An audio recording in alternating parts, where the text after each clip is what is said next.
할렐루야, 반갑습니다. 오늘은 우리가 7월달 매일 성경 갈라디아서를 우리가 공부를 하도록 하겠습니다.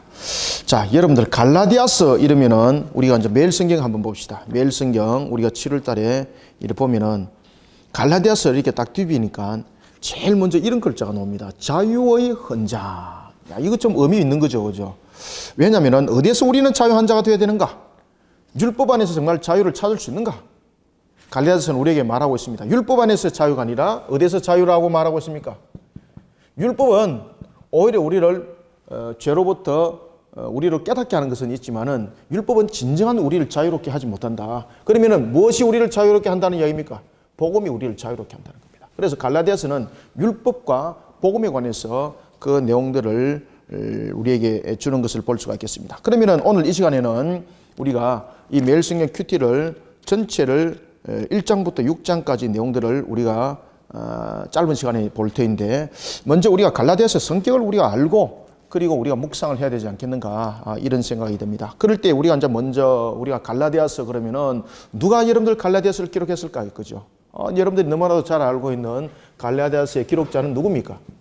갈라디아서의 기록자는 물론 하나님께서, 성령께서 모든 것을 기록하게 하셨는데 그 기록을 할 때에 누구를 사용하세요? 하나님께서. 그렇죠. 바울을 사용하시죠.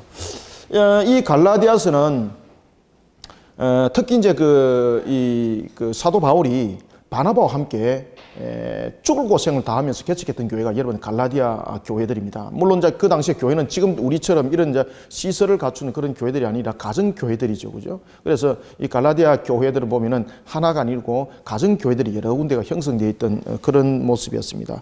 그러니까 이 이방인의 사도였던 사도 바울이 바나바와 함께 1차 전도 여행 때죠, 그죠? 1차 전도 여행 때. 1차 전도 여행 때에 바울이 누구와 함께 사역합니까?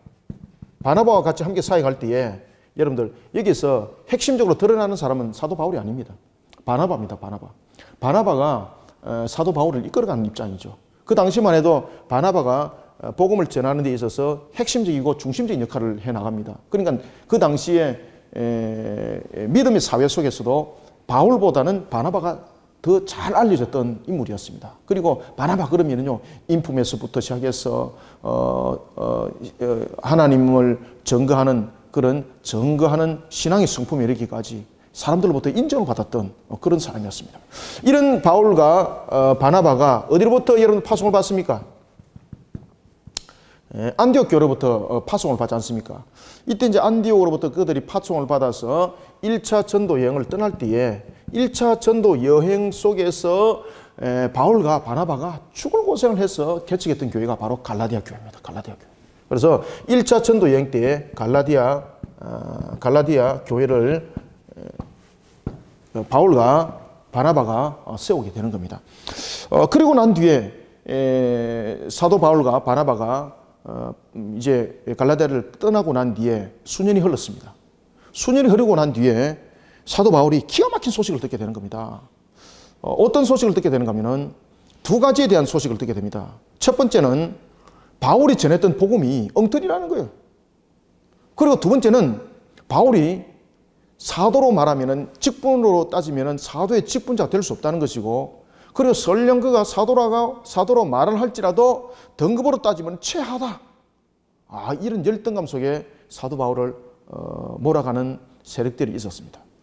그래서 사도 바울이 여러 가지 이제 그 당시 이제 갈라디아서 기록은 뭐 어디에서 기록했다라는 것이 풍부한데, 우리가 이제 결론적으로 볼 때는 이 갈라디아서 내용은 주로 이제 AD 56년경에 기록을 했다. 여러분들 이렇게 보시면 되겠습니다. AD 56년경 같으면은 사도 바울이 제3차 전도 여행을 할 때였거든요. 그래서 이 갈라디아서의 기록은 언제 했는가 하면은 이 갈라디아서의 기록은 AD 약 한 56년, AD 약 한 56년경에 우리가 이제 어디에서 기록했다고 우리가 이제 볼 수가 있는가 하면은 마게도냐에서 기록을 했다라고 이렇게 이제 볼 수 있습니다. 어떤 학자들은 뭐 이것을 뭐 고린도에서 뭐 기록을 했다라고 이렇게 보는 견해도 있고요. 뭐 여러 가지 견해들이 있습니다만은 이제 사도 바울이 흘러왔던 그런 전도의 과정들을 볼 때에 어디가 좀 정통한가 하면은 마게도냐에서 기록한 것이 가장 유력합니다. 그래서 기록한 장소는 기록 장소는 마게도냐로 이렇게 보시면 되겠습니다. 마게도냐로. 3차 전도 여행 중에 이르렀던 그 마게도냐에서 이 AD 56년에 갈라디아서를 기록을 했다고 보면 되겠습니다. 그러면은 이 갈라디아서가 가지는 중심적인 핵심적인 것은 무엇인가 하면요. 우리가 오늘도 이제 본문 속에서 그 내용들을 다루겠습니다만은 복음에 관해서 그 내용들을 다루고 있고 그 다음에 우리에게 자유에 관해서 그 내용들을 다루고 있습니다. 그러면은 복음은 우리의 지식으로 만들어질 수 있는가라는 것입니다. 그래서 핵심적으로 이 내용 속에서 계속 다뤄지고 있는 것은 은혜라는 단어를 직접적으로 사용을 하기도 합니다만은 이 은혜라는 단어를 직접적으로 사용을 하지 않음에도 불구하고 그 내용 전체를 보면은 은혜로 말미암아라는 것을 우리에게 말씀을 주고 있습니다. 믿음으로만 말미암아 의롭게 된다는 것도 그것이 은혜로 되어지는 것이거든요. 그래서 우리의 구원, 우리의 모든 여정들 가운데서 하나님의 은혜는 우리를 떠날 수 없는 것이다. 그래서 특히 이제 갈라디아서 내용 속에서 우리가 두 가지 핵심적인 단어가 있다면은 은혜와 그리고 자유입니다. 자유. 복음 안에서 자유. 우리가 종로로 타는 데서부터 자유. 이런 내용들을 다루고 있습니다. 자, 이런 갈라디아서가 왜 갈라디아서를 사도 바울이 그러면은 이렇게 기록을 하게 되었는가? 조금 전에도 제가 여러분들에게 말씀드렸던 것처럼 두 가지 동기가 있습니다. 갈라디아서를 기록한 이유가 두 가지 이유가 있는데 첫 번째는 바울이 전했던 복음이 엉터리라는 거예요. 다시 말하면은 바울이 전했던 이런 바른 복음의 진리를 떠난 다른 복음이 갈라디아 교회를 뒤덮어 버린 겁니다. 그래서 갈라디아서를 기록했던 제일 첫 번째 이유는 보면은 바른 복음을 떠납니다. 그들이 바른 복음을 떠난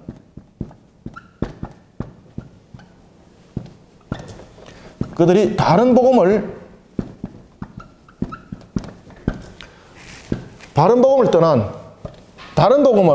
그들이 받아들이게 됩니다.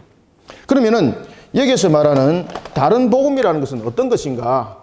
다른 복음이란 바로 이것이 율법입니다. 율법주의. 그 당시에 그 유대주의자들이 복음을 전할 때에 사도 바울이 전했던 복음에 대해서 의의를 제기를 합니다. 그것은 뭔가 하면은 예수 그리스도를 믿는 믿음으로서 어찌 구원을 말할 수 있는가? 그러니 우리가 정작 우리가 구원을 받기 위해서는 다른 복음은 무엇을 말하고 있는가 하면은 예수 그리스도를 첫 번째 예수 그리스도를 믿는 믿음이 있어야 이 믿음의 수반으로 행함이 있어야 된다. 행동이 있어야 된다. 어떤 행동이 있어야 되는가 하면은 바로 율법이 행하고 있는 율법이 말하고 있는 것을 준행해야 되는 거죠. 그래서 할례라든지 이런 부분들이 그 속에서 성립이 되는 겁니다. 그래서 이 속에서 율법을 준행하도록 합니다. 따라서 여기서 이제 다른 복음은 율법주의자들이 갈라디아 교회에 들어와서 자신들의 나름대로의 세력을 확충하면서 복음을 그냥 만들어버리는 거예요.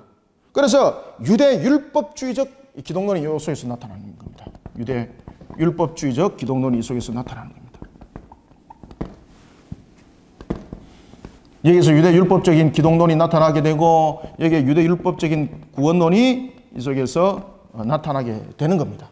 그래서 예수 그리스도를 믿는 믿음의 수반 중에 수반을 하고 여기다 플러스가 돼야 된다는 거죠. 플러스가. 뭔가 하면은 율법을 준행을 해야 된다는 거죠. 그래서 여기서 이제 대표적으로 이제 등장했던 것이 여러분들 무엇인가 하면은 바로 할례에 대한 내용이었던 것입니다. 그리고 또 하나는 사도 바울이 갈라디아서를 기록했던 두 번째 이유는 사도 바울의 사도성의 문제입니다. 바울의 사도성의 문제.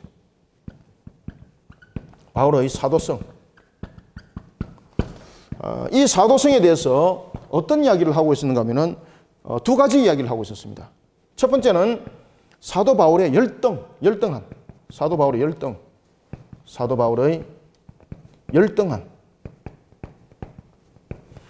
사도 가운데서도 가장 학급이다. 그러니 권위가 없다는 이야기예요. 속된 말로 말하면은. 그러니까 사도 바울이 전했던 이 복음은 권위가 없기 때문에 우리가 지금 이 전했던 이 복음이 권위가 있다는 거죠. 그래서 사도 바울이 전했던 이 복음을 바른 복음이라 말하지 않고 엉터리 복음이라 말하고 있고 자신들이 전하는 이 복음을 그들은 바른 복음이라고 말하고 있었던 겁니다. 그 다음에 두 번째는 바울의 사도성에 관해서 어떤 이야기를 하고 있었는가 하면은 바울이 사도로서의 등급으로도 열등함이 있지만은 또 하나는 두 번째는 이제 본문 속에서 이제 그 이야기를 다루고 있습니다. 사도 바울이 사도로서 권위가 없다는 겁니다. 다시 말하면은 그가 사도로서 사도의 권위를 가지고 있지 않다는 겁니다.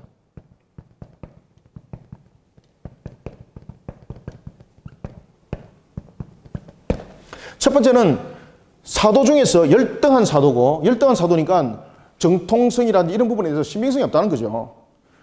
그 다음에 사도로서의 권위를 가지지 못하고 있다고 말하고 있습니다. 그 예를 무엇으로 드는가 하면은 바로 자신들이 받았던 녹에 대한 문제입니다. 사례금에 대한 문제였습니다.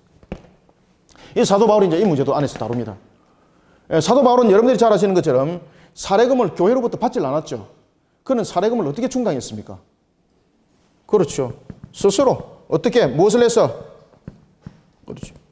그러니까 그가 왜 사례금을 교회로부터, 원래 교회로부터 사례금을 받아야 되는데 왜 교회로부터 그가 사례금을 받지 않고 스스로 장막을 지으면서 그가 할 수밖에 없는가 하면은 사도로서 그가 교회에서 인정을 하지 않기 때문에 교회에서 녹을 안 준다.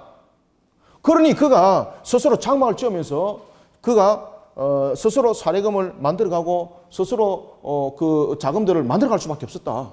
이게 증명하고 있지 않는가? 여기 사람들이 그냥 홀딱 해버리는 거예요. 오늘 이와 같은 이 기록된 이유를 가지고 사도 바울이 이제 마게도니아에서 편지를 쓰는데 제일 먼저 사도 바울이 편지를 쓸 때에 제일 먼저 자신의 사도성에 관해서 수성을 합니다. 그러면은 사도는 무엇인가? 그러면 나의 사도성은 어디로부터 났는가? 라고 이야기를 할 때에 이 사도성의 모든 것은 무엇이라고 말합니까? 하나님의 은혜로 말미암은 것이다.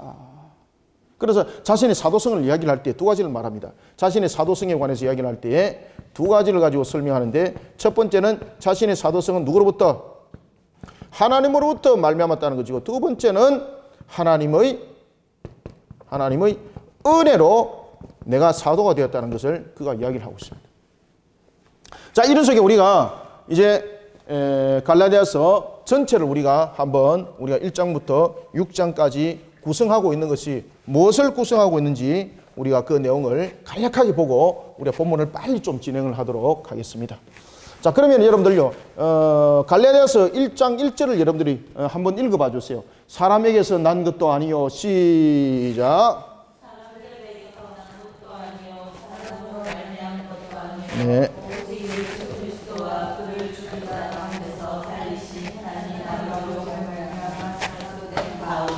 아멘.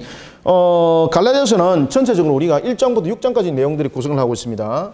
그러면은 전체적인 개론을 우리가 한번 보도록 하겠습니다. 1장부터 6장까지 이 내용 속에서 우리에게 어떤 것들을 우리에게 말씀을 주고 있는지를 우리가 한번 보도록 하겠습니다.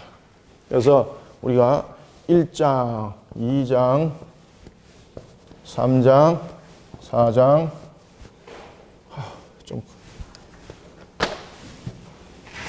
이게 너무 많이 왔네, 그죠?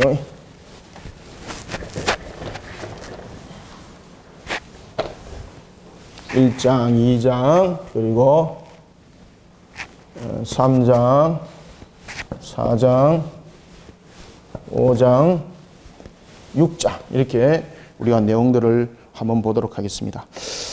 우리가 이제 그 전체적인 내용을 우리가 보면은 1장부터 2장까지의 내용들은 주로 여러분들 어떤 내용들을 다루고 있는가 하면은 복음이 무엇인지를 우리에게 이야기를 해주고 있습니다. 그래서 복음의 진리, 1장부터 2장은 우리가 전체적으로 본다면은 복음의 진리를 우리에게 설명하고 있습니다. 복음의 진리.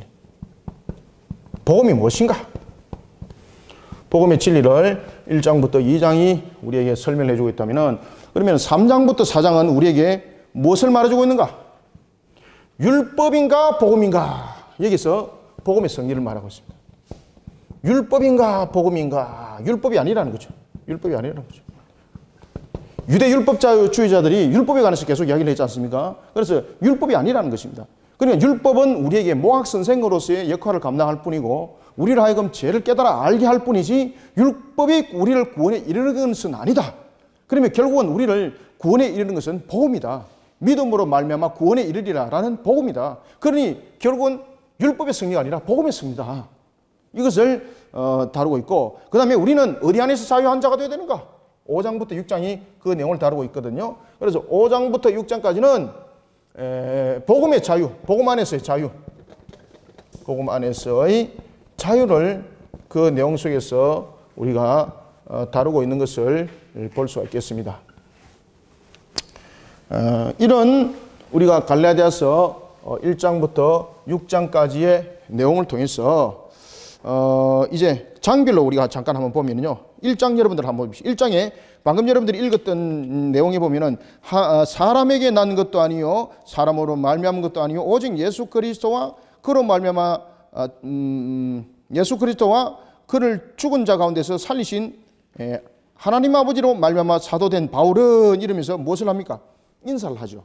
그래서 1장의 내용에는 보면은 어떤 내용을 다루고 있는가 하면은 바울의 인사 내용과 함께 여기 보면은 이제 그 첫 번째는 그의 인사말이 실리게 되죠.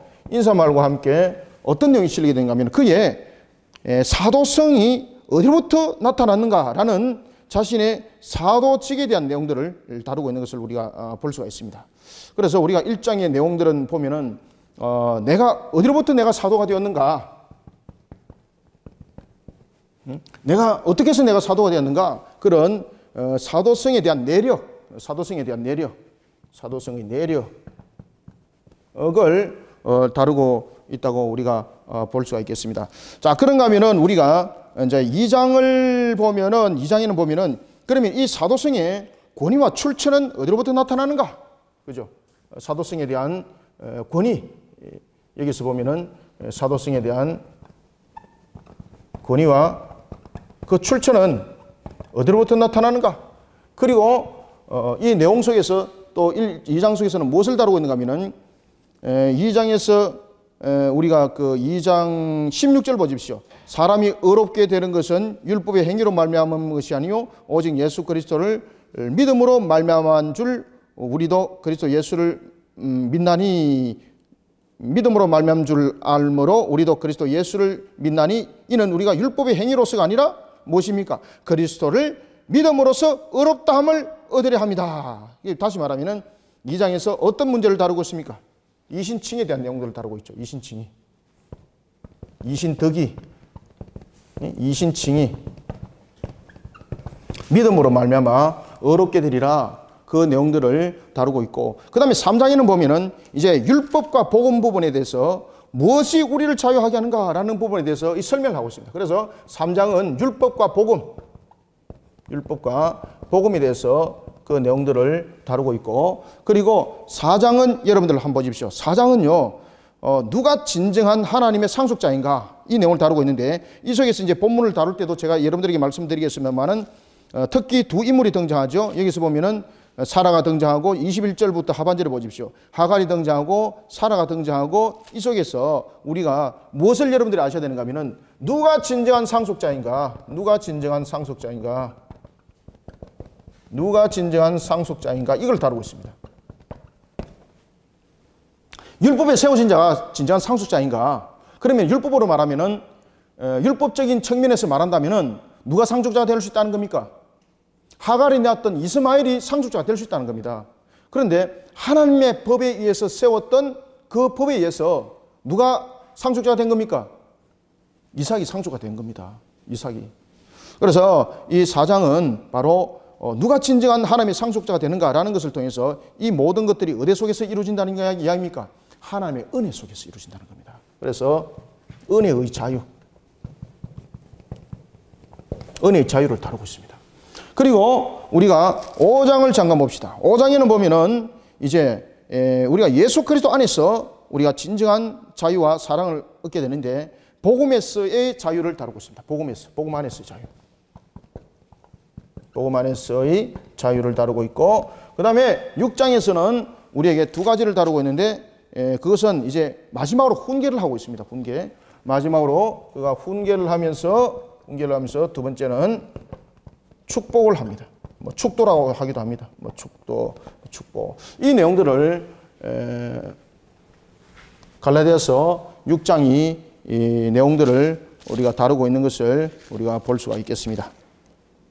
자, 이런 갈라디아서는 그러면은 1장부터 우리가 2장까지의 내용을 통해서 또한 하나 볼 수가 있는 것은 사도직과 복음의 신적 기원을 다루고 있는 거죠. 그래서 1장과 2장을 우리가 복음의 진리를 통해서 우리가 이 내용들을 한번 봅시다. 그가 인사말을 통해서 사도성의 내력을 알렸습니다. 사도성의 권위의 출처가 무엇인지, 그 다음에 이신덕에 관해서 믿음으로 말미암아 구원에 이르리라. 이것이 이신청이 이신덕이라고 하거든요. 이 부분들을 다루면서 사도 바울이 우리에게 무엇을 말해주고 있는가 하면은 자신의 사도직과 그리고 복음의 신적 권위가 어디서부터 나타났는가, 이것을 다루고 있어요. 그래서 자신의 사도직과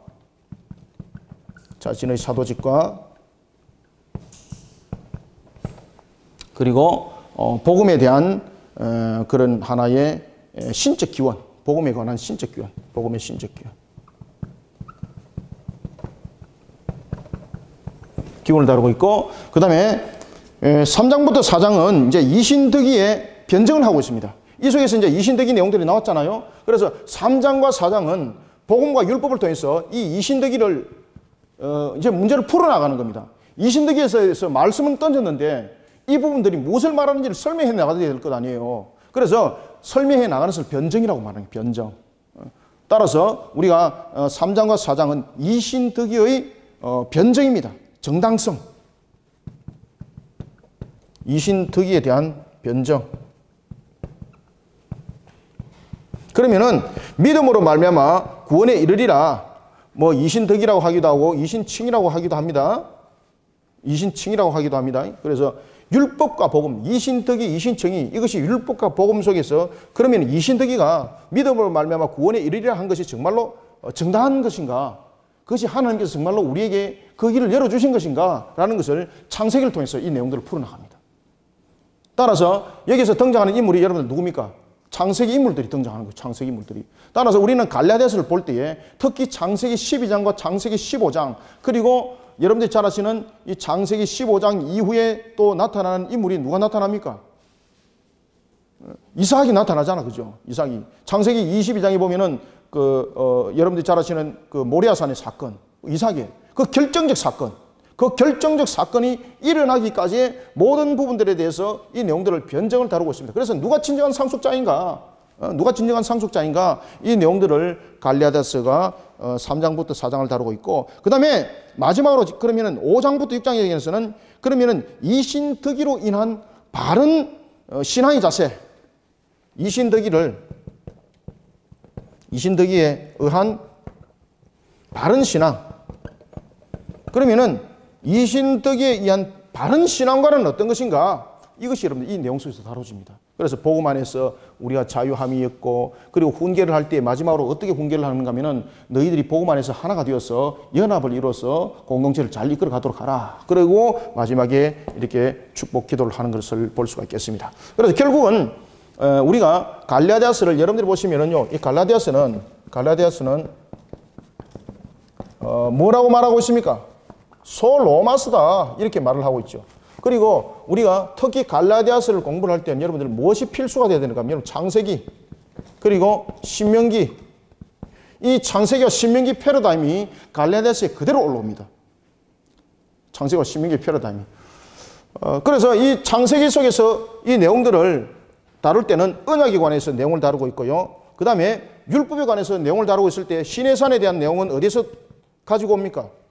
신명기에서 가져옵니다. 신명기에서. 언약에 대한 부분들을 첫 출발점들을 이야기를 할 때 창세기부터 시작합니다. 창세기부터 시작해서 이것이 어디로 이어집니까? 시내산으로 이어지는 그런 패러다임. 따라서 이 갈라디아서는 창세기에 대한 기초와 그리고 신명기에 대한 기초를 둔 상태에서 지금 갈라디아서가 설명해 나가는 것을 우리가 볼 수가 있겠습니다. 자, 이런 갈라디아서 이제 우리가 짧은 시간입니다만은 우리가 한번 내용들을 보도록 하겠습니다. 그러면은 1장을 우리가 보도록 하겠습니다. 자, 그러면 우리가 매일 성경 큐티 우리가 1장 1절 보십시오. 7월 1일자에 뭐라고 말하고 있습니까? 다른 복음은 있다 없다? 그러니까요. 이게 그 매일 성경 큐티에서 제일 먼저 우리에게 인도를 잘 해주고 있어요. 다른 복음은 없다. 제목이 멋진 거 이게. 다른 복음은 없다는 거예요. 다른 복음은 없다. 그래서 제가 매일 성경 큐티를 제가 미리 쭉 다 한번 읽어보면서 야, 참 제목 잘 정했다. 막 갈라디아서를 제가 이렇게 보면서 제목이 쏙쏙 마음에 들었었어요. 다른 복음이 어디 있을 거죠, 여러분들요. 이 사도 바울이 지금 그것을 여러분들 검증하고 증명하고 있지 않습니까? 다른 복음은 없다는 거죠. 여러분들이 볼 때는 다른 복음, 어떤 복음이 있습니까? 정말로 우리 속에 여러분들 다른 복음이 우리 속에 존재합니까? 결코 여러분들 존재하지 않습니다. 다른 복음이라는 것은 결국은 여러분들요, 사탄이 만들어낸 하나의 작품에 불과한 것이에요. 따라서 이 사도 바울이 오늘 1장에 보면 이런 이야기를 합니다. 사람에게서 난 것도 아니요, 사람으로 말미암은 것도 아니요. 그러면 다른 복음은 어디서 난다는 이야기입니까? 사람으로부터라는 거예요. 사람으로. 그래서 다른 복음은 바로 무엇을 말하고 있습니까? 다른 복음은 인본주의다 이 말이에요. 다른 복음은 인본주의. 다른 복음은 사람이 만들어낸 인본주의다. 사람으로 난 것도 아니요, 사람으로 만미한 것도 아니요, 오직 예수 그리스도와 그리고 그를 죽은 자 가운데서 살리신 하나님 아버지로부터 나는 사도되었다. 사도성에 대한 거죠. 그러니까 사도성에 관한 것에 대해서 사도 바울이 이야기를 할 때에, 자, 이 속에서 이제 무엇을 우리에게 이야기를 해주고 있는가 하면 예정론을 말하고 있습니다. 예정론. 여기서 이제 나중에 구원에 관한 부분도 우리가 예정론이 이 속에 함께 포함이 되는 거죠. 그러니 자신이 이미 선택되었다는 거죠. 이미 사도로서 선택되었다는 거죠. 어떤 자신의 행위로서 자신이 볼 때에 이게 갈말리알로부터 교육을 받았고 또한 여러 가지 부분에서 수련도 많이 했고 그렇기 때문에 그는 사도로서 가치가 있다. 여기에서 그렇게 사도가 된 것도 아니라는 겁니다. 그러면 사도에 대한 여러분들 기준을 한번 보십시오. 사도 바울 말고 베드로를 보십시오. 사도 바울의 만약에 그 사도성을 그들이 자기가 없다라고 말하는 것처럼 만약에 베드로를 여러분들 따지고 보십시오. 그럼 베드로를 따져보면 그가 사도 될 만한 여러분 자기 있습니까 여러분들? 주님을 3번이나 부인했던 사람이에요 여러분들. 뿐만 아니라 그가 뭐 특별한 학문이 있습니까? 그러면 요한을 보자고. 요한. 사도 요한을 여러분 보십시오. 그가 여러분들 학문적인 부분에서 그는 문맹인이었습니다. 제일 처음에는. 그가 요한계시록을 기록하기까지 하나님께서 은혜를 베푸시고 하나님께서 그에게 그를 깨닫도록 하셨기 때문에 이 내용들을 기록을 한 것이지 그전에는 그는요 거의 문맹인에 가깝다 이런 보시면 됩니다. 그런 그들에게 무슨 사도성이 있겠습니까? 노력으로 말한다면 인간적인 부분으로서 가치로서 만약에 이야기한다면 사도성 아무도 없습니다. 여러분들. 만약에 인간적인 가치로 사도성을 말한다면 사도 바울이 1등입니다. 사도 바울이. 얼마나 많이 배웠어요. 사도 바울만큼 많이 배운 사람이 있습니까 여러분들? 그 다음에 사도로 세워지기까지 정말로 그가 신적 체험을 갖다가 하나님의 체험을 갖다가 다메섹에서 그렇게 겪었던 사람 12명의 사도 가운데 있습니까? 없습니다 여러분들. 그럼에도 불구하고 사도 바울은 뭐라고 말하는가 하면은 내가 사도가 된 것은 하나님으로부터 말미암은 것이다. 하나님으로부터 말미암았다. 이것이 여러분들요 사도성에 관한 문제고 사도성과 우리의 구원론과 함께 갑니다. 이게. 우리의 구원은 어디로부터 일어나는가? 하나님으로부터 말미암아 일어난다는 거죠. 나의 사도성은 어디로부터 그 출발이 있는가? 하나님으로부터 말미암았다는 거. 그래서 모든 것은 무엇이라는 이야기입니까? 하나님의 은혜로 말미암아 이루어진다. 하나님의 은혜로. 내가 사도가 된 것도 하나님의 은혜다. 마찬가지로 우리가 구원에 이르는 것도 하나님의 은혜다. 이것을 가접적으로 갈라디아서가 1장부터 그리고 첫 페이지부터 첫 절부터 설명을 하고 있어요. 그래서 여러분들이 다른 복음은 없다라는 것을 통해서 여러분들이 깨달아야 될 것은 하나님께서 만약에 다른 복음을 읽겠다면요. 다른 복음을 읽겠다면 저와 여러분들 어떻게 여러분들 구원의 반열에 똑바로 설 수 있겠습니까? 이렇게 미혹하고 저렇게 미혹한 속에 우리 넘어가 버릴 수도 있어요. 그죠? 그래서 다른 복음이 없다는 것이 얼마나 여러분들 하나님의 은혜예요.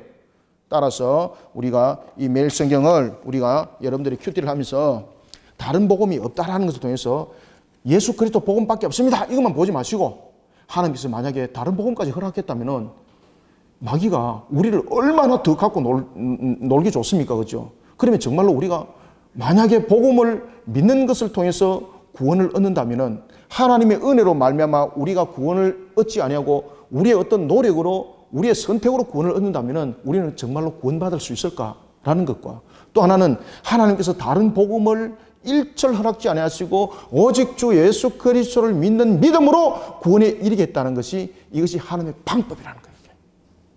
그래서 구원은 하나님으로부터 말미암아 이루어진다는 거예요. 만약에 여러분들 구원이 다른 어떤 수단으로부터 일어나면 하나님의 절대성은 필요 없습니다. 그죠?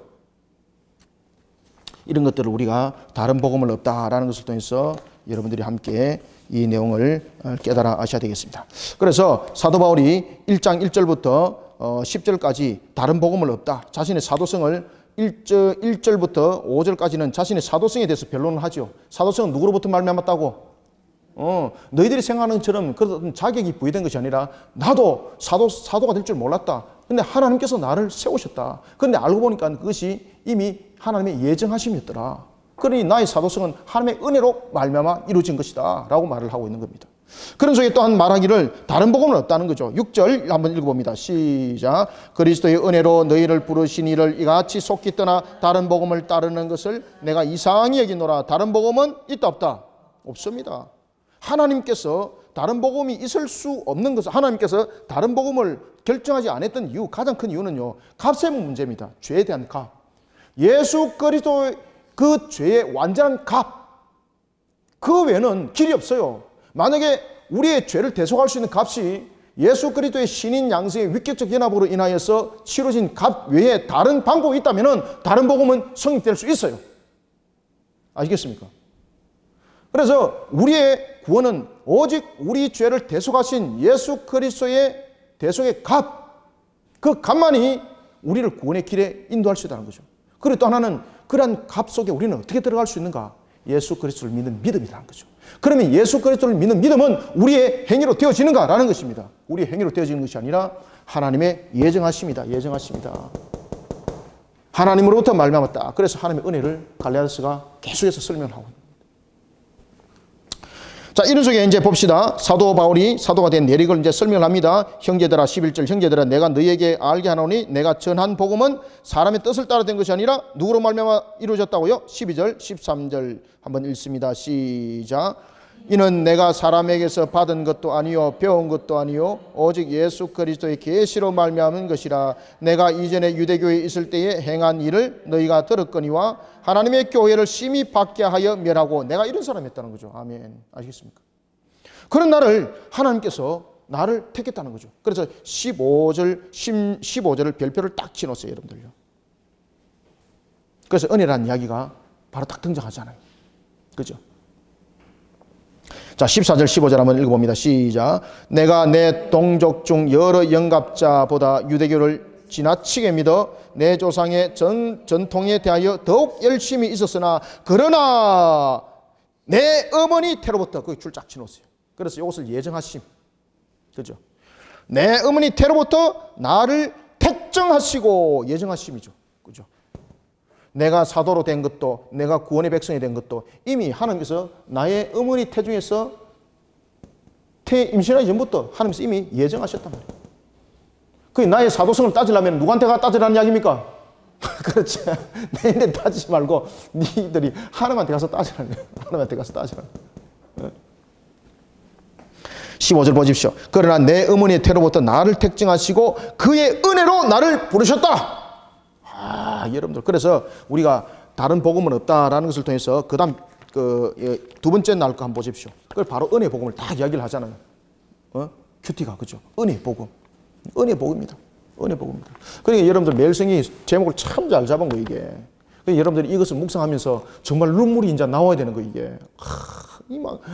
하나님을 향한 감사심, 내 혼자 이제 막, 감동하고, 여러분들은 감동 안 하고, 이렇게 하는 것이 아니라, 여러분들이 이것을 읽으면서 감동을 받아야 되는 거예요, 여러분들요. 하나님의 은혜를, 사도 바울처럼 여러분들요, 이 사도 바울이 여러분 갈라디아서를 쓰면서 여러분들요, 얼마나 그가 기뻤고, 얼마나 그의 감동의 눈물이 그가 흘렀겠습니까? 그죠? 사도 바울의 모습.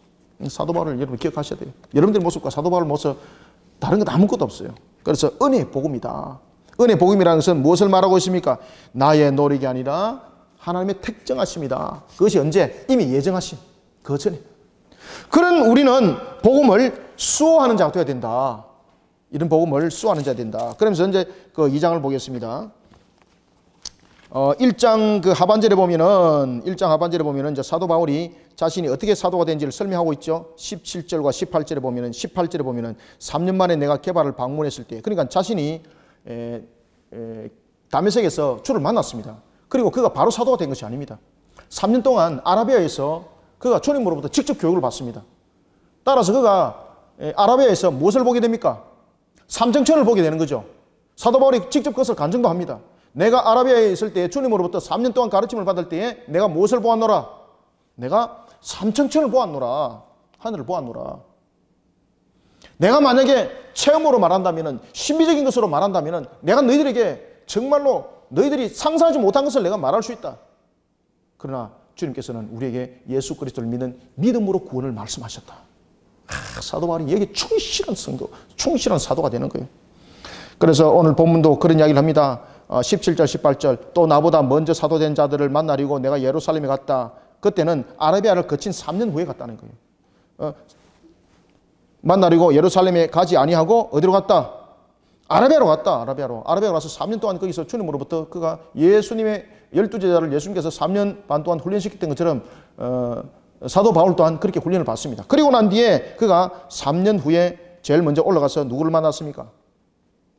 그 당시에 사도들 가운데 수장이었던 게바, 바로 베드로를 만났다는 거죠. 그리고 누구를 만났다? 야고보를 만났다는 거죠. 야고보는 누굽니까? 여러분들이 잘 아시는 것처럼 초기에는 불신자였는데 오순절 마가다락방 사건 이후에 그가 회개하며 돌이켰던 예수님의 육신의 동생이죠.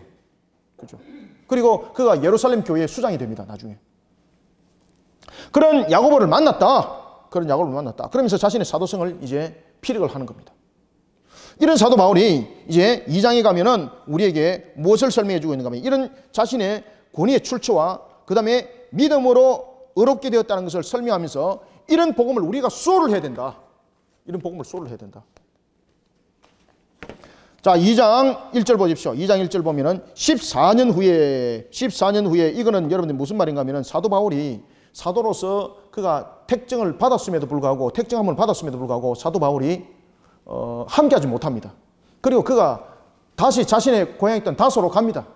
그 다소로 갔을 때에 그로 하여금 하나님께서 부르게 했던 한 사람이 있었는데 그가 바나바였습니다.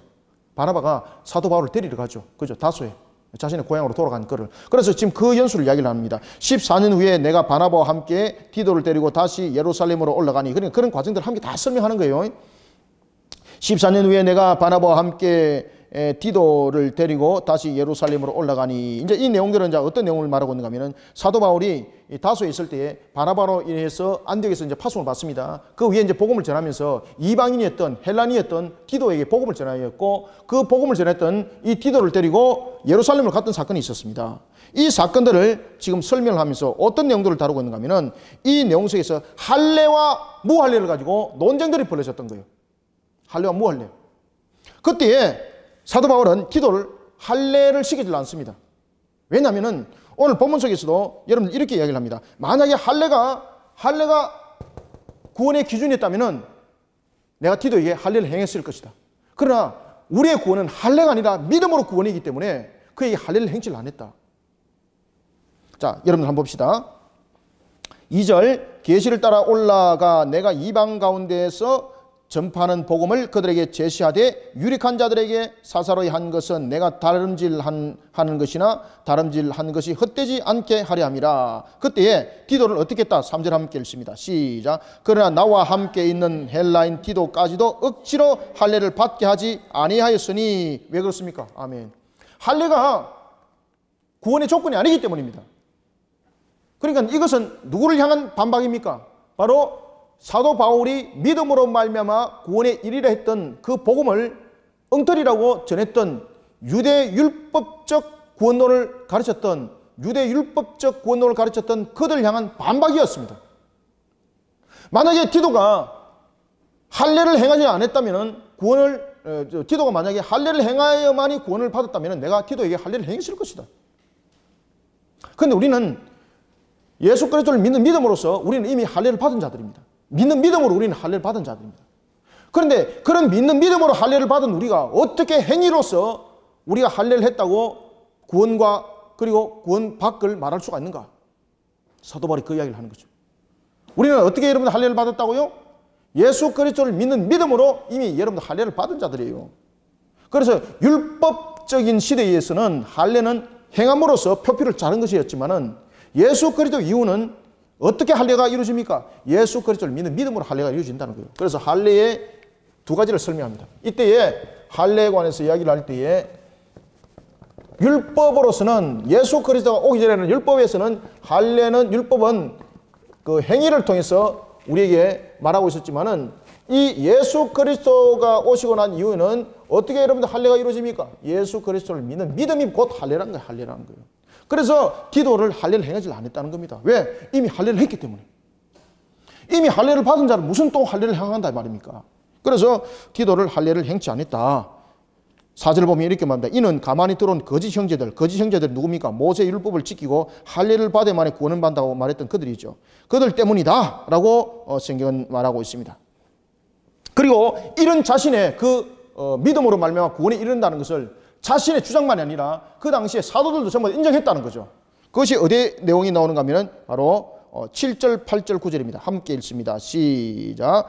도리어 그들은 내가 무할례자에게 복음 전함을 맡은 것이 베드로가 할례자에게 맡음과 같은 것을 보았고 베드로에게 역사하사 그를 할례자의 사도로 삼으시니가 또한 내게 역사하사 나를 이방인 사도로 삼으셨느니라.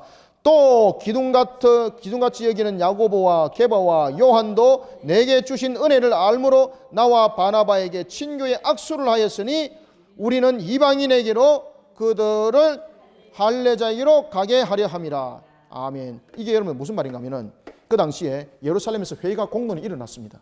그때 예루살렘에서 공론이 일어날 때에 그때에 베드로뿐만 아니라 야고보 그리고 요한에 이르기까지 모든 사도들이 인정을 했다는 거죠. 그것은 뭔가 하면은 예수 그리스도를 믿는 믿음이 할례다. 이것을 인정을 했다는 겁니다. 그래서 악수를 행했다라는 것은 친교에 악수를 했다는 것은 그 사도 바울의 그 복음을 전했던 그 복음을 받아들였다는 이야기입니다. 그리고 그것을 공식적으로 인정을 했다는 이야기입니다. 그런데 지금 갈라디아 교회 너희들은 지금 무엇을 하고 있는 말입니다. 그런 가운데서 또 얼마나 여러분 개탄스러운 일이 있었는가 하면은 그러니까 왜 이제 이런 갈라디아 교회의 일들이 일어나게 됐는가 하면은 사도 바울이 이렇게 이야기를 합니다. 게바의 일들을 우리 한번 돌이켜보자. 그때에 예루살렘 교회에서 그때에 세계 종교회의를 열렸을 때에 분명히 믿음으로 말미암아 의로워진다는 것, 우리의 육신의 할례가 아니라 믿음의 할례라는 것을 제자들이 전부 다 인정을 했습니다. 그런데 그 당시에 예루살렘 교회 속에서도 보면은 율법주의적 기독론 그리고 구원론을 가지고 있는 자들이 있었습니다. 무리들이. 그 무리들이 사도 바울이 있던 베드로가 있던 안디옥으로 그들이 시찰로 온 거예요. 그때 게바가 깜짝 놀랍니다. 예루살렘 교회에서 사람들이 파송 나왔다. 그 파송 나온 사람들이 누군가 하면은 유대주의적 율법론을 가지고 있던 구원론, 그 구원론 속에 있던 그들이었습니다. 그러니까 오늘 본문에 보면은 마치 그것을 야고보가 파송한 사람처럼 이야기를 하고 있는데 그렇지 않습니다. 그것이 여러분들 어디에 나타나는가 하면은 11절 12절에 나타납니다. 2장 11절 12절 좀 진도를 빨리 하겠습니다. 게바가 안디옥에 이르렀을 때 책망받을 일이 있기로 내가 그를 대면하여 책망하였노라. 야고보에게서 온 어떤 이들이, 여기서 야고보에서 온 어떤 일이라는 것은 야고보가 여러분 파송시킨 사람 아닙니다. 여러분 오해하시면 안 돼요. 여기서 야고보에게서 온 이들이라는 것은 뭔가 하면은 야고보가 파송한 사람들이 아니라 그 당시에 예루살렘 교회를 다스리고 이끌어갔던 수장이 야고보라는 이야기예요. 그런데 그 야고보의 허락함이 없이 여러분들 온 무리들이 있었습니다. 그래서 이들이 개인적인 자격으로 온 것인데 이 개인적인 자격으로 온 이들이요 무리를 지어서 다녔었어요.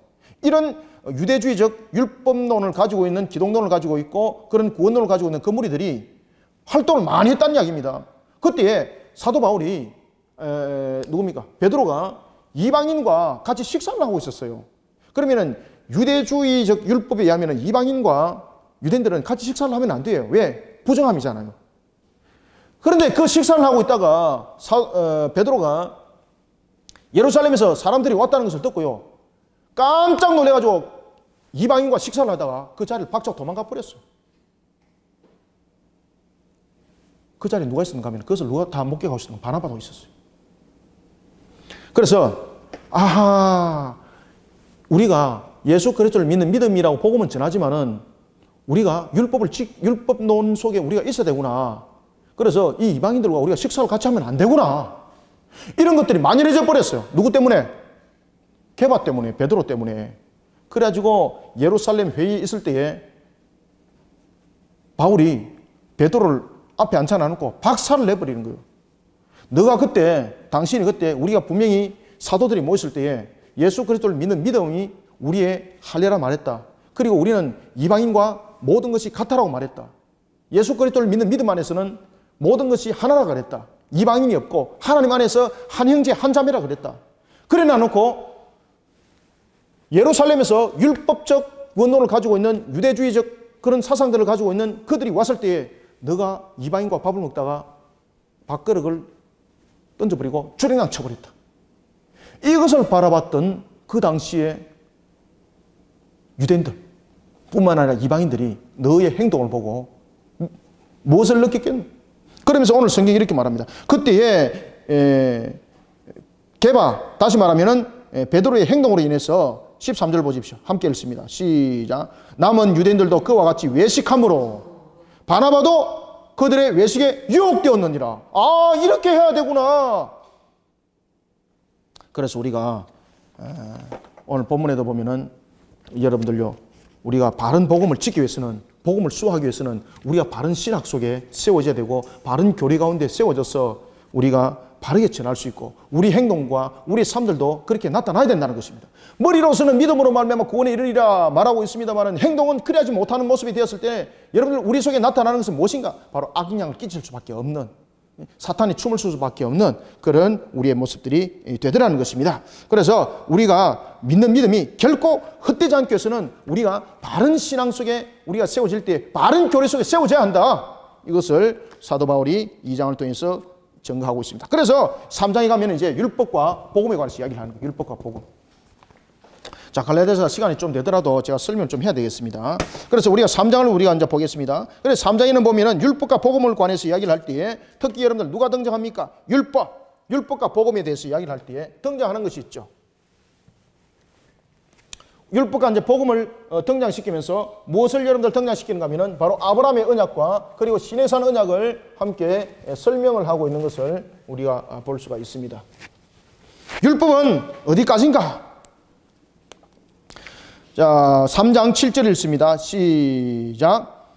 그런즉 믿음으로 말미암은 자들은 아브라함의 자손인 줄 알지어다. 아멘. 그 전에 5절, 6절, 7절 다시 한번 읽습니다. 시작. 너희에게 성령을 주시고 너희 가운데서 능력을 행하시는 이의 일이 율법의 행위였으냐 혹은 듣고 믿음했으냐? 아브라함이 하나님을 믿음에 그것을 그에게 의로 정하셨다 함과 같으니라. 그런즉 믿음으로 말미암은 자들은 아브라함의 자손인 줄 알리라. 아멘. 이것이 여러분 창세기 15장 6절의 내용입니다. 창세기 15장. 그래서 갈라디아서를 통해서 우리에게 너는 창세기 15장 6절에 대한 내용을 정확하게 알고 있는가? 이 말입니다. 너는 창세기 15장 6절에 대한 내용을 정확하게 알고 있는가? 하나님께서 이미 아브라함을 통해서도 하나님께서 말씀하실 때에 우리의 구원은 믿음으로 말미암아 구원에 이른다라고 이미 아브라함을 통해서 이미 말씀하셨다. 혈통과 할례가 아니다. 그럼에도 불구하고 너희들은 어떻게 율법에 관해서 구원이라고 말할 수가 있는가? 그러면은 우리에게 율법은 어디까지인가? 13절 보십시오. 그러면 율법은 어디까지인가? 11절도 한번 읽어보고 10절도 한번 읽어보고 한번 읽어봅시다. 10절부터 시작. 무릇 율법 행위에 속한 자들은 저주 아래 있나니 기록된 바 누구든지 율법책에 기록된 대로 모든 일을 항상 행하지 아니한 자는 저주 아래 있는 자라 하였습니다. 그러면은 우리가 율법에 관한 것은 우리를 어디까지 인도하고 있는가? 여러분들이 잘 아시는 것처럼 율법은 우리로 하여금 죄를 깨달아 아는 것입니다. 죄를 깨달아 아는 것까지. 죄를 깨달아 아는 것까지가 율법의 역할입니다. 이것이 여러분 율법의 역할입니다. 율법은 우리를 구원에 이르지 못합니다. 그러면은 우리를 구원에 이르는 것은 무엇인가? 믿음입니다. 여러분. 그러니 결국 복음입니다. 복음은 이런 죄를 깨달아 아는 자로 어떻게 합니까? 회개케 하고 그리고 그를 구원에 이르는 그 길들을 열어주더라는 것입니다. 그래서 율법과 복음에 관해서 이야기를 할 때에 율법은 어디까지인가? 라는 것을 설명하고 있습니다. 그래서 율법은 보면은 십자가에 머물기까지다. 10절에 말합니다. 무릇 율법 행위에 속한 자들은 저주 아래에 있나니. 그래서 여러분들 무슨 율법이 행위 속에 있는 것은 저주 아래에 있다는 것은 누구든지 율법을 지킬 수 없다는 이야기죠. 그러면 이 율법을 완성하기 위해서 예수 그리스도께서 우리의 죄의 값이 됐다는 이야기입니다. 뭐 율법을 믿는 것이 저주 아래에 있는 것이고 이것이 아닙니다. 율법이 우리를 죄로 인하여서 그것을 깨닫게 아는 것은 있지만은 그 죄를 깨달아 아는 것 속에서 그 죄를 해결하는 것은 율법이 아니라는 거죠. 그래서 율법과 복음을 통해서 우리에게 이야기할 때에 율법은 13절 그리스도께서 함께 읽습니다. 시작. 그리스도께서 우리를 위하여 저주를 받은 바 되사 율법의 저주에서 우리를 속량하셨으니. 그렇죠. 율법의 저주에서 무엇이 그리스도께서. 그래서 결국은 십자가까지가 율법이 우리를 인도하는 겁니다. 그러면 우리의 죄에 대한 속량은 결국은 십자가라는 거죠. 예수 그리스도를 믿는 믿음 속에 십자가 그 값이 됐다는 거죠. 이런 복음을 내가 전했다는 거죠. 이런 복음을 전했는데 내가 틀린 복음을 전했는가? 그러면서 이 율법에 관해서 변정을 하는 거죠. 변정. 율법이 무엇이고 복음이 무엇인가? 그래서 이신득이가 무엇인가? 믿음으로 말미암아 구원에 이른다는 이 칭의가 무엇인가? 여기에 대해서 그가 변정을 하고 있는 내용이 바로 3장과 4장의 내용들이 되겠습니다.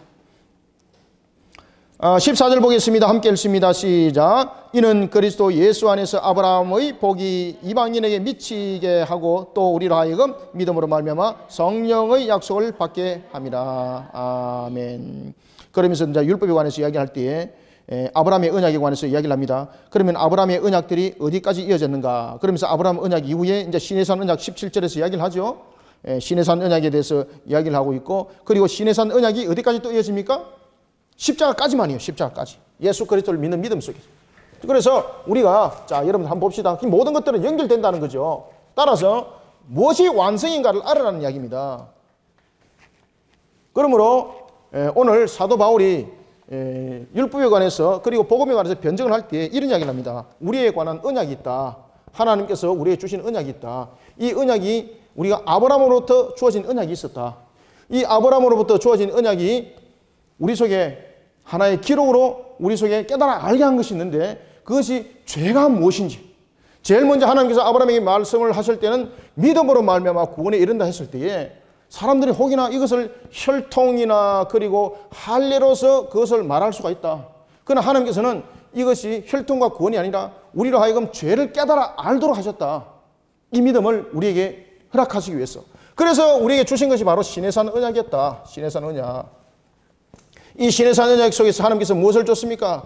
십계명을 비롯한 계명과 법도와 율례를 줬다는 거죠. 그것은 무엇입니까? 우리로 하여금 믿음의 반열에 세우기 위해서 먼저 무엇을 깨달아야 되겠습니까? 그렇죠. 죄를 깨달아 아는 거예요. 죄를 깨달아. 그러니까 결국은 시내산에서 준 율법이라는 것은 죄를 깨달아 아는 거예요, 여러분들요.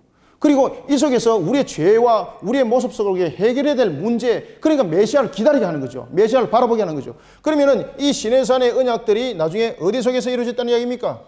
그렇죠. 십자가에서, 십자가에서. 그래서 십자가에서 모든 것들이 이루어졌는데, 이 십자가 속에서 시내산에 줬던 하나님의 이 계명, 그리고 아브라함에게 줬던 이 믿음의 모든 그 값에 대한 내용들이, 이 내용들이 십자가 속에서 완성됐다는 얘기입니다. 완성. 아브라함에게 하나님께서 말씀하셨던 믿음으로 말미암아 구원에 이르리라 했던 이 말씀, 그리고 우리로 하여금 죄를 깨달게 했던 이 내용들, 그 내용들이 십자가 속에서 다 이루어졌다는 이야기예요.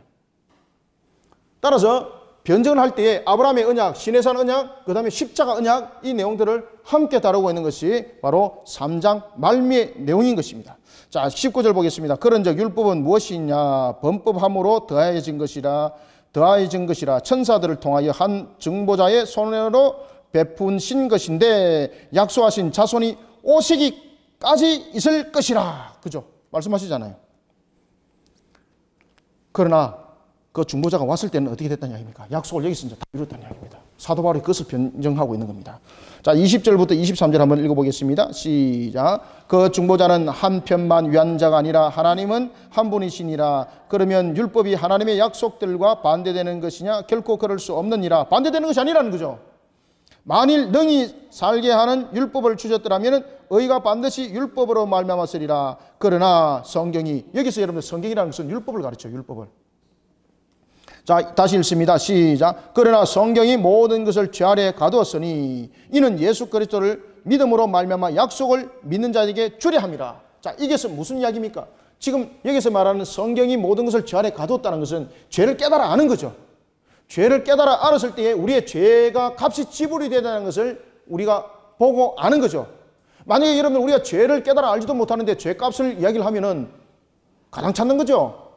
그러면 메시아 바라볼 필요 없는 거죠. 죄를 깨달아 아니 우리의 이 죄값을 혈통으로 구원이 아니라 할례로 구원이 아니라 결국은 우리에게 믿음의 구원이라는 것은 이 죄에 대한 값을 지불한 그 속에 우리를 하여금 믿게 하시고 그것을 믿게 하신 대속의 값에 대한 지불이었던 메시아를 믿게 하시고 그 대속의 값으로 인해서 우리는 구원받았다는 것을 믿게 하는 그 내용들을 무엇을 통해서 알더라? 신의 산 언약을 통해서 알게 하더라. 그래서 신의 산 언약은 우리를 하여금 죄로 가두게 한다는 것은 이러한 것을 알게 하는 것, 깨닫게 하는 그 역할까지를 하는 겁니다.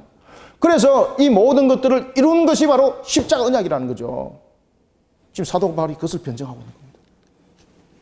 따라서 이 갈라디아서 패러다임은요, 바로 창세기와 신명기에 대한 내용의 패러다임을 함께 들고 나오지 못하면은 이 갈라디아서는 그냥 허구적인 이야기만 하는 것처럼 느껴지는 겁니다. 그러니까 이 갈라디아서 내용은 이미 모세 오경을 바탕으로 하고 설명을 하고 있는 겁니다.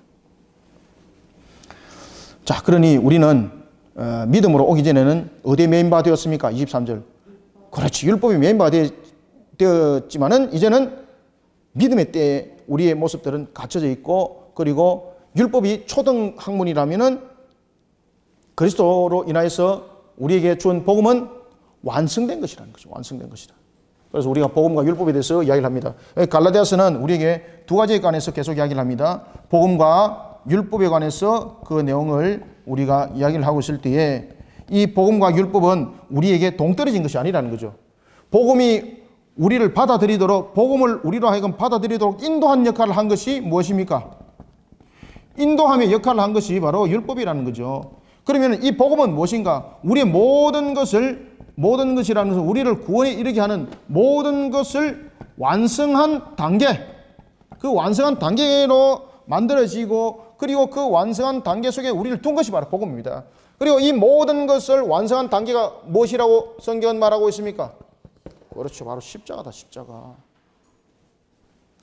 자, 이런 내용들을 우리가 다루고 있으면서 28절 한번 읽습니다. 너희는 유대인이나 할례인이나 헬라인이나 종이나 자유인이나 남자나 여자나 다 그리스도 예수 안에서 하나니라. 이 핵심이에요. 이 핵심. 자, 그리고 이제 4장을 보겠습니다. 4장은 간략하게 하겠습니다. 그러면서 이제 4장이 이제 그 내용들을 계속해서 설명해 나가고 있을 때에 보십시오. 누구를 이 속에서 또 우리에게 이야기를 하고 있는가 하면은 바로 하갈과 그리고 사라를 설명하고 있습니다. 만약에 우리가 율법으로서의 구원을 말한다면은, 그러면은 누가 우리의 메시아가 된다는 이야기입니까? 이스마엘입니다. 이스마엘입니다. 이스마엘의 장자입니다. 율법의 장자로 말한다면 이스마엘입니다. 그러나 복음으로서의 우리에게 장자는 바로 누구였습니까?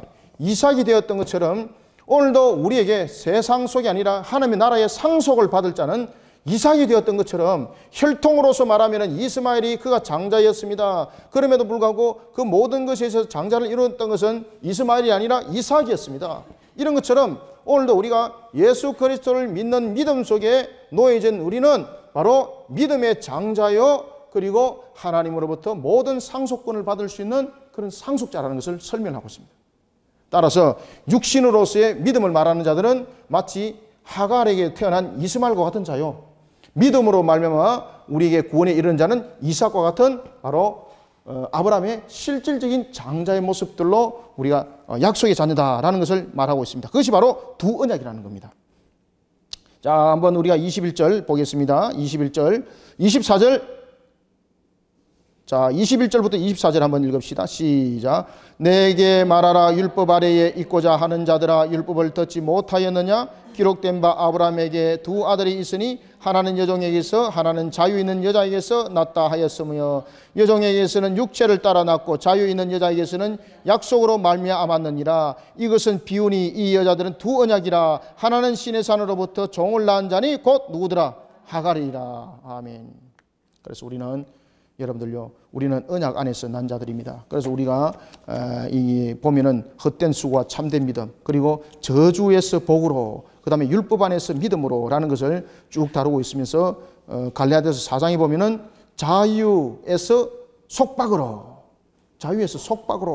자녀에서 종으로라는 내용들을 이렇게 다루고 있습니다. 그래서 우리는 그리스도 형상을 이루기까지 우리의 모습들이 어찌해야 되는가라는 것을 다루고 있고, 그리고 4장의 이제 마지막 말미에는 두 여인과 두 언약에 대해서 큐티가 다루고 있습니다. 그래서 우리는 오늘도 여러분들 하나님께서 만약에 우리에게 두 언약에 관해서 이야기를 했다면 우리는 율법 아래 난 자들이 아니라 복음 안에서 난 자들입니다. 우리는 이스마엘의 혈통의 장자가 아니라 우리는 이삭과 같은 믿음 안에서 장자입니다.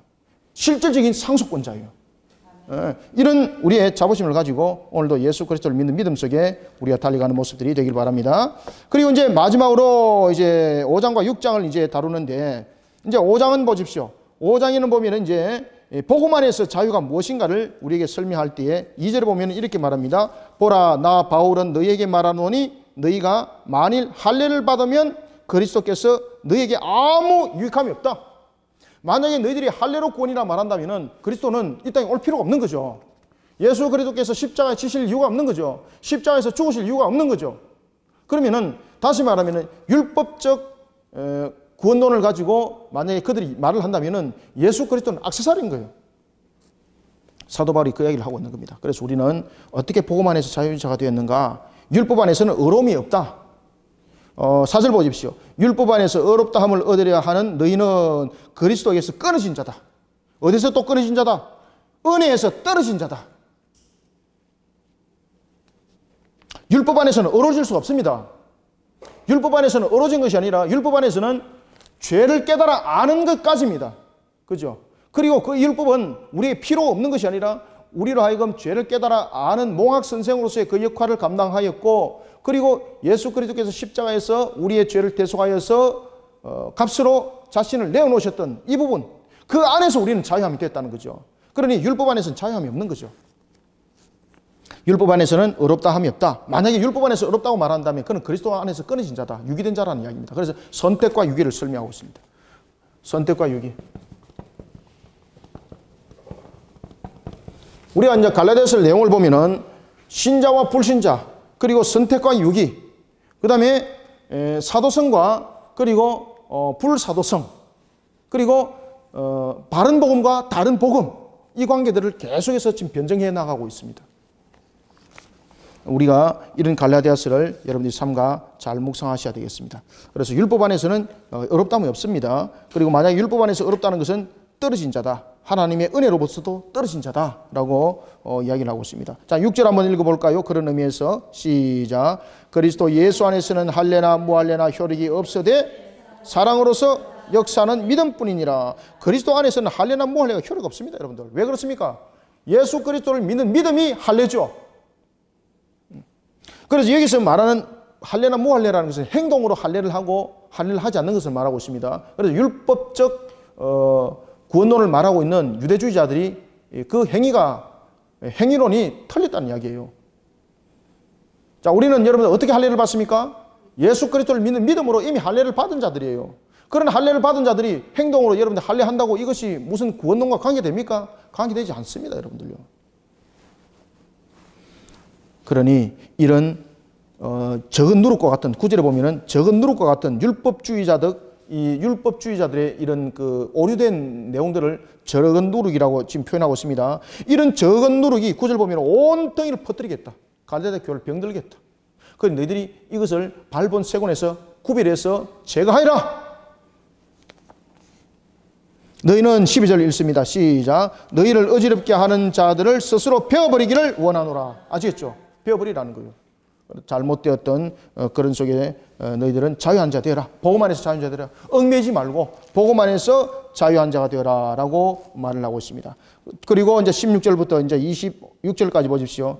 그러니 너희들이 만약에 너희들이 성령을 따라서 행하는 자 같으면 믿음으로 말미암아 구원을 말할 것이고, 너희들이 육체의 욕심을 따라서 말한다면 육체의 소욕을 따라서 너희들이 열매를 맺는데 바로 율법적 기독론을 가지고 율법적 구원론을 가지고 말하는 그들의 열매가 되는데 너희들에게 열매가 없다는 거죠. 자, 16절 한번 17절 두 절을 읽습니다. 시작. 내가 이르노니 너희는 성령을 따라 행하라. 그리하면 육체의 욕심을 이루지 아니하리라. 육체의 소욕은 성령을 거스리고 성령은 육체를 거스리나니 이 둘이 서로 대적함으로 너희가 원하는 것을 하지 못하게 하려 함이라. 보십시오. 아멘. 그러니 19절에 보면 육체의 일은 분명하니 곧 음행과 더러운 것과 호색이다. 그리고 20절에 보면 우상 숭배와 주술과 원수 맺는 것이다. 21절에 보면 투기와 술 취함과 방탕함과 그런 것이다. 이런 자는 하나님의 나라 유업을 21절 하반절 받는다 못 받는다? 못 받는다. 누가 하나님의 나라를 유업으로 받는다? 바로 복음으로 낳은 이삭과 같은 자가 하나님의 나라를 유업으로 받는다. 육체로 낳았던 율법과 같은 이런 이스마엘과 같은 이런 자들은 오늘도 성경은 말합니다. 하나님의 나라를 유업으로 받지 못한다. 지금 여러분들 보면요, 율법과 복음으로 이야기를 했을 때에 누가 하나님의 나라를 유업으로 받습니까? 복음이죠. 그러면은 또 하나는 언약적인, 창세기 언약적인 관점에서 봤을 때에 이삭과 그 다음에 이스마엘을 통해서 봤을 때에 누가 하나님의 나라 유업을 받는 자입니까? 이삭이죠. 사라와 그리고 하갈을 통해서 봤을 때에 누가 하나님의 나라의 유업을 받는 자입니까? 하갈이죠. 맞습니까? 사라지, 그죠?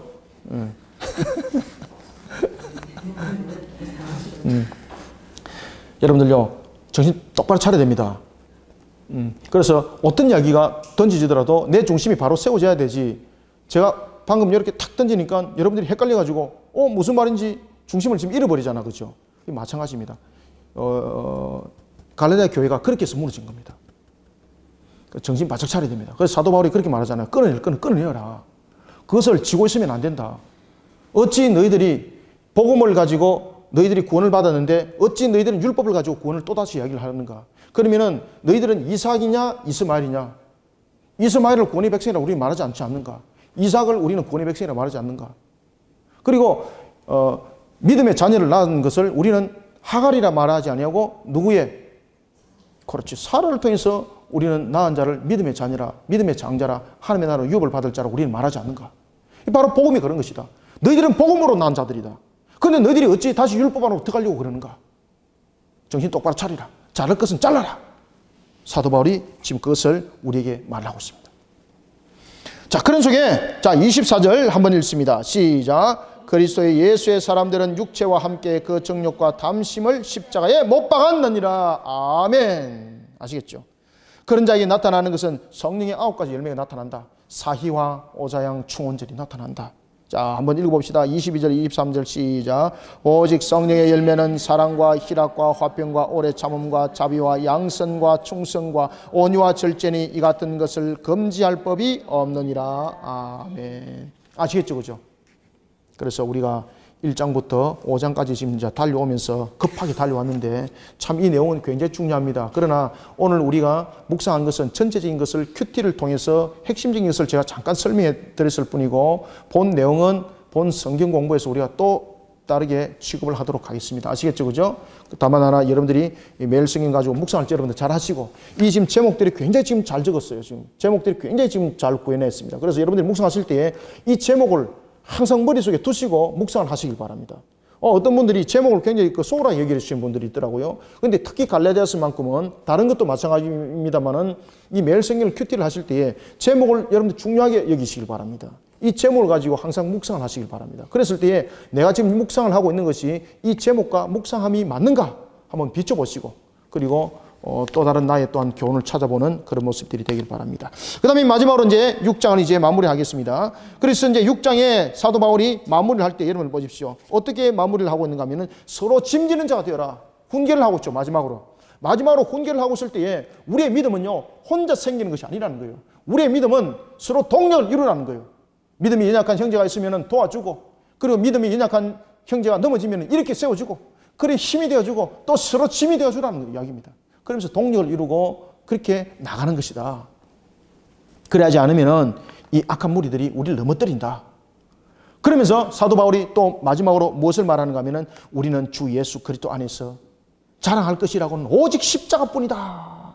그리고 마지막으로 축복하기를 무엇이라고 축복합니까? 주 예수 그리스도 은혜가 너희에게 심령에 큰 있을지어다 하면서 이렇게 축복을 하는 것을 볼 수가 있습니다. 자, 우리가 이제 마무리하면서 보겠습니다. 자, 6장 2절 한번 읽습니다. 시작. 너희가 짐을 스스로 지라 그리하여 그리스도의 법을 성취하라. 아멘. 동력하시길 바랍니다. 그래서 오늘 여기 성경도 보면은 매일 성경 묵상에서 아주 제목을 잘 정했어요. 너희가 서로 짐을 지라. 서로 짐을 지라는 것은 내 짐을 다른 사람에게 맡기라는 것이 아니라 서로 힘이 되어주고 동력이 되어주라 이 말이에요. 그래서 여러분들 공동체, 믿음의 공동체, 우리가 하나님 나라를 향해서 달려갈 때 우리는 서로 하나가 되고 서로가 동력을 이루어 힘을 합쳐서 하나를 이루어서 나가야 될 이유가 있는 것입니다. 그럴 때 우리는 무너짐을 당하지 않습니다. 자, 6절, 7절 읽습니다. 시작. 가르침 받은 자는 말씀을 가르치는 자와 모든 좋은 것을 함께하라. 스스로 속이지 말라. 하나님은 업신여김을 받지 아니하나니 사람은 무엇이든지 어떻게 심든지 그대로 거두리라. 무엇으로 심든지 그대로 거두리라. 아멘. 그리고 가르치는 자도 말씀을 배우는 자도 함께하라. 함께하라. 그리고 사도 바울은 이렇게 말합니다. 12절 읽습니다. 시작. 무릇 육체의 모양을 내려하는 자들이 억지로 너희에게 할례를 받게 함은 그들이 그리스도의 십자가로 말미암아 박해를 면하려 함뿐이라. 14절 읽습니다. 시작. 그러나 내게는 우리 주 예수 그리스도의 십자가 외에 결코 자랑할 것이 없으니 그리스도로 말미암아 세상이 나를 대하여 십자가에 못 박히고 내가 또한 세상을 대하여 그러하니라. 아멘. 18절. 형제들아 우리 주 예수 그리스도의 은혜가 너희 심령에 있을지어다. 아멘. 아멘. 오늘 우리가 이와 같이 매일 성경을 통해서 사도 바울이 마지막으로 이야기할 때 내가 자랑할 것은 오직 무엇뿐이라고? 왜 예수 그리스도 십자가뿐입니까? 예수 그리스도의 십자가 우리의 대속의 값이 되었고 우리는 그로 말미암아 구원을 받았기 때문에 그 말고는 자랑할 것이 없다는 거죠.